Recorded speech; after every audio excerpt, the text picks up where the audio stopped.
నమస్కారం. మన కిందటి ఎపిసోడ్‌లో ఏ విధంగా కళ్ళు అచ్చు సహాయాన్ని పొంది, దాని రూపురేఖల్ని మార్చుకోవటానికి గుడింతపు గుర్తులు చేర్చుకుని, పటిష్టతని సంపాదించుకొని, తన ప్రతిరూపమైన ఒత్తుని తయారు చేయడానికి సిద్ధపడుతుందో తెలుసుకున్నాం. ఈ రోజు ఎపిసోడ్‌లో మనము ఇచ్చిన పదములో దాగి ఉన్న అచ్చు, హల్లు, గుణింతపు గుర్తు, ఒత్తు అనే 4 విభాగాల గురించి పరిశీలించి వాటిని వేరు చేసే విధానాన్ని ఒకసారి అభ్యాసం చేసుకుందాం. ఈ రోజు మనము మళ్ళీ ఇంకొకసారి చెప్తున్నాం. నిన్నటి అభ్యాసంలో మనము ఒక్కొక్కదాన్ని చేర్చుకుంటూ వెళ్ళి కలుపుకుంటూ వెళ్ళి పదాలను తయారు చేసుకున్నాం. ఈనాటి అభ్యాసంలో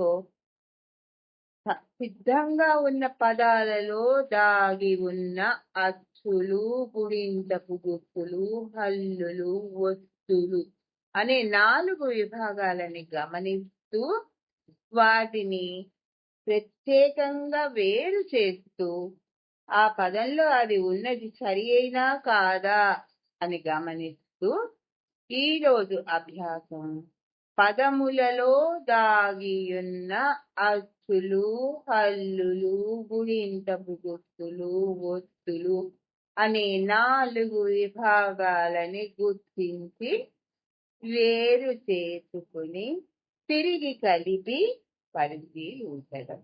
రండి. ఇక్కడ ఈ పట్టికలో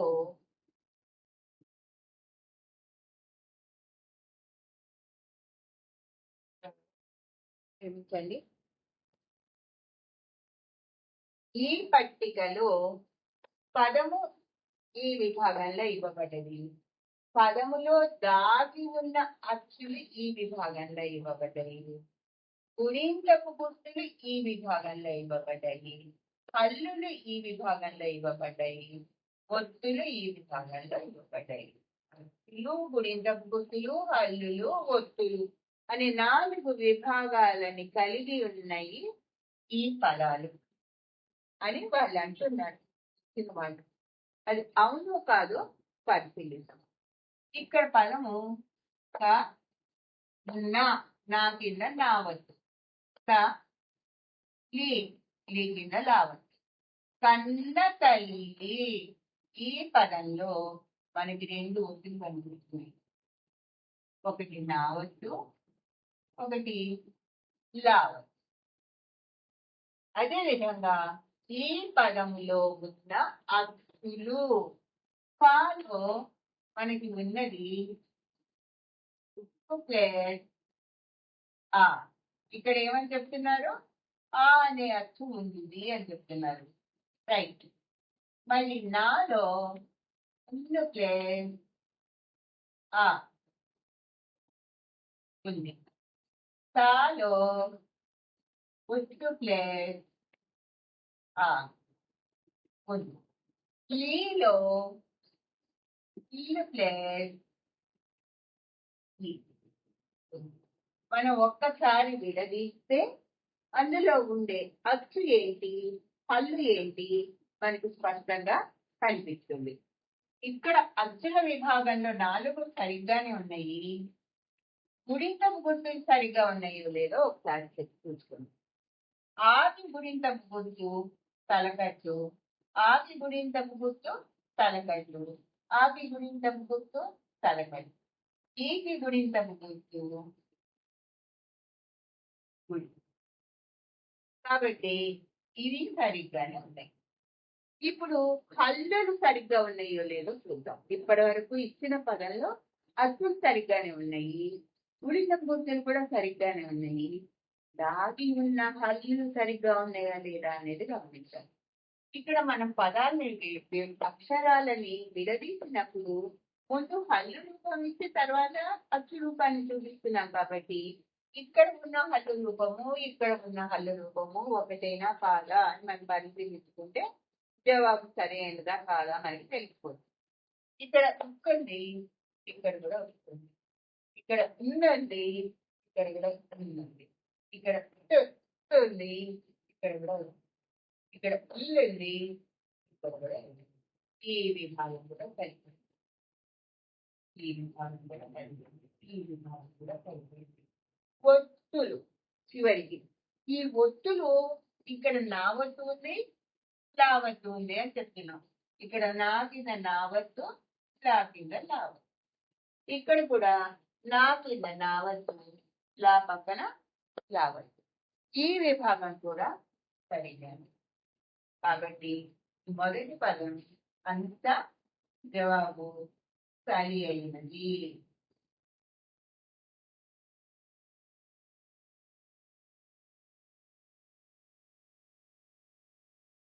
రెండవ పదానికి వస్తున్నాం.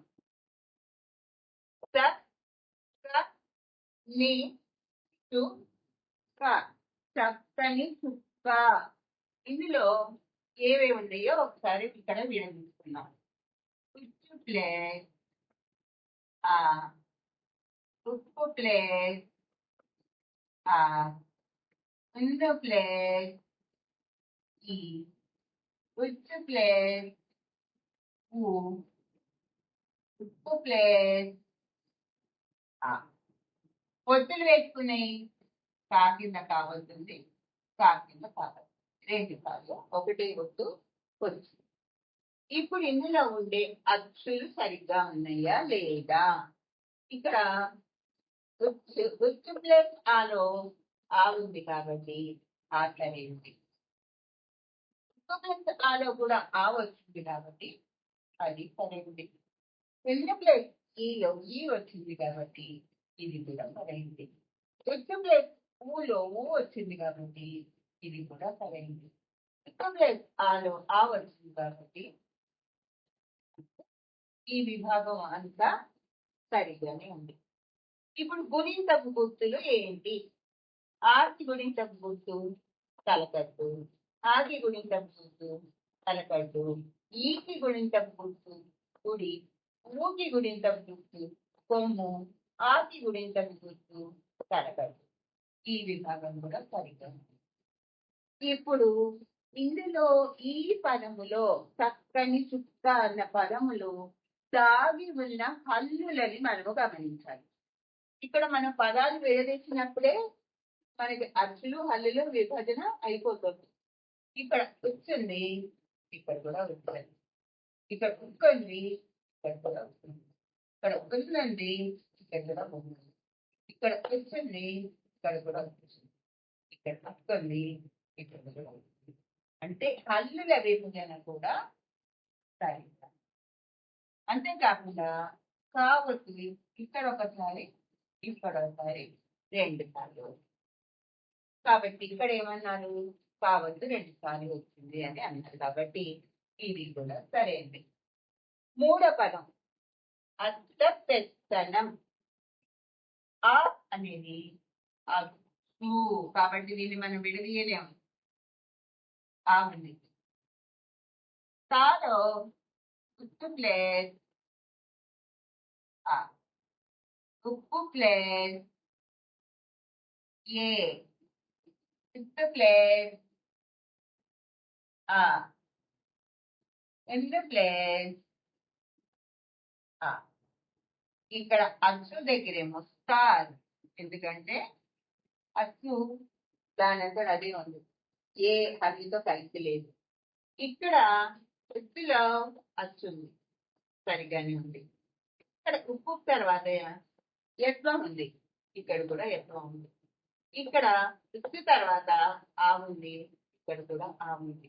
ఇక్కడ నా తర్వాత ఆ ఉంది, ఆకి సున్నా తినండి, అప్పుడు అమ్మ చదివి. కాబట్టి ఈ విభాగం కూడా సరైనది. మనం ఇక్కడ ఎక్కడ స్టార్ పెట్టకుండా ఇక్కడ మాత్రమే స్టార్ ఎందుకు పెట్టాము అంటే ఇక్కడ అచ్చు స్వతంత్రంగా తన సహజ రూపంతో ఉంది, అది ఏ హల్లుని కలిసి లేదు, అక్కడ గుడింతపు గుర్తుగా లేదు. అదే విధంగా ఇక్కడ మళ్ళీ మనం గుడింతపు గుర్తు చేస్తున్నాం. ఇక్కడ స్టార్ట్ ఉంది కాబట్టి ఇక్కడ గుడింతపు గుర్తు లేదు, అలాగే ఉంది.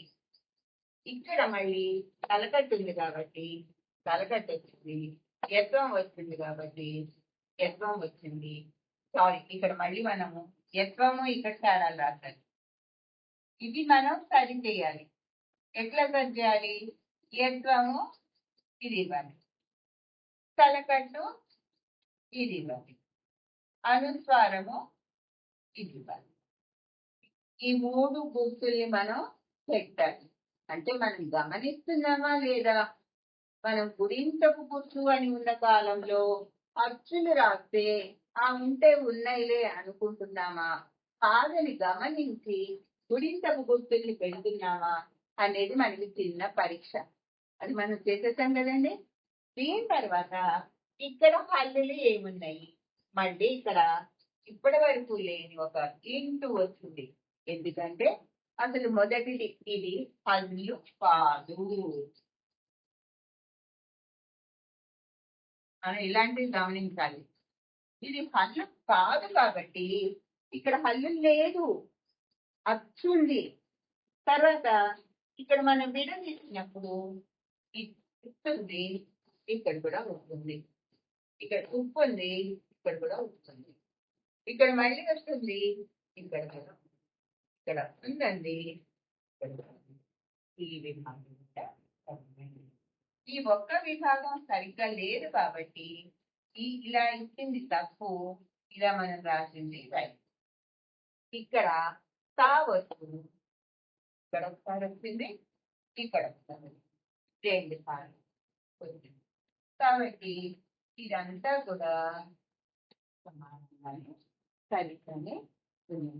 ఈ విధంగా మరికొన్ని పదాలను తీసుకుని ఆ పదాలలో ఉండే అచ్చులు ఏవి, గుడింతపు గుర్తులు ఏవి, హల్లులు ఏవి, ఒత్తులు ఏవి అనే 4 విభాగాలు చేసుకుని ఆ విభాగంలో అది ఉందా లేదా, హల్లు లేకపోతే అక్కడ ఏమీ రాయొద్దు, అచ్చు ఉంటేనే రాద్దాము, గుడింతపు గుర్తుతో హల్లుతో కలిసిన అక్షరం ఉంటే మాత్రమే అచ్చు విభాగంలో ఒకటి, హల్లు విభాగంలో మరొకటి వచ్చి దాన్ని మనకి సంపూర్ణమైన అక్షరంగా చూపిస్తుంది. ఈ విధంగా మరికొన్ని పదాలను తీసుకుని వాటిల్లోని గుర్తులని గుర్తిస్తే, గుడింతపు గుర్తుని గుర్తిస్తూ తిరిగి వాటిని కలిపి సరిగా ఉందా లేదా కూడా మనం పరిశీలిస్తూ మరికొన్ని అభ్యాసాలని వచ్చే ఎపిసోడ్స్ లో చేద్దాం. ఈ లోపల ఆసక్తి గల మీరు ఎవరైనా సరే ఇందుకు వచ్చి ఇంకా కొన్ని కొత్త పదాలను తీసుకుని ఈ ఒత్తులు ఎందుకు ఈ విధంగా ఉన్నాయి, ఇది కాకుండా వేరే విధంగా కూడా ఒత్తులు ఉంటున్నాయా, లేకపోతే అన్ని ఇదే విధంగా ఉన్నాయా, అసలు ఎలా గుర్తించాలి ఒత్తుల్ని అని ఉన్న నాలాంటి వాళ్ళకి మంచి ఉపాయాన్ని మీ కామెంట్స్ రూపంలో పంపిస్తే నేను నేర్చుకోవడానికి ప్రయత్నిస్తాను. అప్పటిదాకా సెలవు తీసుకుంటాను. జై తెలుగు తల్లి. నమస్తే.